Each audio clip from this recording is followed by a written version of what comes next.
Hey, what's happening, y'all? It's me coming back at you again with another vid. Well, it's official. Anthony Joshua versus Alexander Povetkin fight is set to go. Finally, it's officially announced. It's going down as it was expected on September 22nd, which is about almost 2.5 months away from now. And it's going to be, well, exactly 2 months, I should say. 2 months at Wembley Stadium. Sky Sports Box Office, which is a pay-per-view, obviously.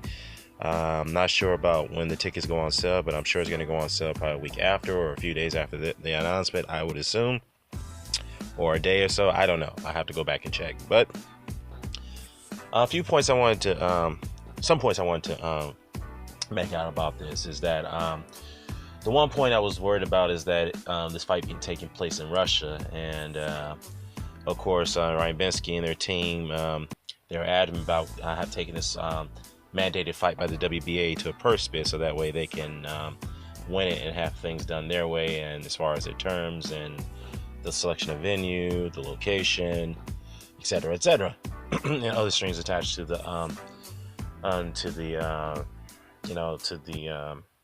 terms of this fight. But needless to say, though, whatever the case may be, Hearn and his team were able to sit down with Ryan Bensky and Povetkin, Povetkin, Ryan Bensky's team, Ryan Bensky, who represents Alexander Povetkin, and they were able to come to terms and make this happen. So, my hat's off to Eddie Hearn for, allowing for somehow to make this work. That's one thing that you have to say about Eddie Hearn, man. It's like, trust me, I've criticized him for a lot of, his missteps or his contradictions day after day after day, but he's able to work his magic somehow on this situation. So however, it is worth pointing out though that Povetkin's team did have a stipulation that if you wish to have this fight in the UK, which is not at Wembley, then there are certain terms that we want, as far as we need to have some bit of control as well. So I guess that's how they were able to come to an agreement, is that Povetkin's team seems to have some bit of control of this as well.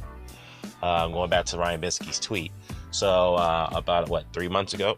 Yeah, I believe. About 3 months ago. Yeah. So, or 2.5 months ago. I'm sorry. Lost count here. But anyhow, stylistically, let's break down the fight a little bit. Stylistically, Joshua is a boxer puncher. Very textbook. Is very good at following up with his left jab, whatnot. Very decent hand speed. Very good combination puncher. Probably like the second best, or maybe the third best. Yeah, you could say the second or third best combination puncher as a heavyweight, probably behind Joseph Parker, who I rate number one as the best combination punching heavyweight. Then you have Luis Ortiz, who's probably up there number two or maybe number three. So whatever the case may be. Joshua is pretty good at utilizing his range, so that's definitely a plus for him. But of course, his Achilles heel is that his lack of head movement. He's upright most of the time. His stiffness is still there, and sometimes I think when he's at range, he just telegraphs his shots a lot because he doesn't know what to do. And that's how, if you look at the Parker fight, that's why Parker was able to time his punches coming in from a distance, because when Joshua's at long range, even though he's good at maintaining that range, he just telegraphs his shots a lot, and that's something he's got to learn to stop doing. Of course, the stamina has always been his issue, and that same goes for Povetkin too. Stamina has always been his issue as well. Now, as far as Povetkin's concerned, very, very, very dangerous pressure fighter. Very good body punching heavyweight as well. Very good hand speed, very good footwork, good movement. Needless to say, though, what Anthony Joshua is going to have to look out for is that very, very, very vicious left hook. And Povetkin is very good at hiding those and, slipping those underneath, sneaking those left hooks inside. And what Joshua's going to have to do is that he's going to have to keep his range from Povetkin, prevent him from getting inside, and then keep his high guard with the right hand up and move to his left a little bit, so that way he can take away that left hook from Povetkin. If I was Joshua, I wouldn't trade with the guy, because you're giving him a chance to win the fight by coming inside. I'm just being honest. He's going to have to keep this fight from long range, box his way to victory, but I will have to caution Anthony. What I saw in that Joseph Parker fight, I saw some bit of those Vladimir Klitschko type of tactics. Yes, as an opposing opponent, and Povetkin is well familiar with that. You know, as the opposing fighter going into this fight as a challenger, you got to find a way to fight through that. Yes, yeah, Povetkin tried to fight through that the best way he could against against Klitschko. Great, but from a public's perspective, AJ, I caution you, don't do that again, man, because that's really gonna hurt you.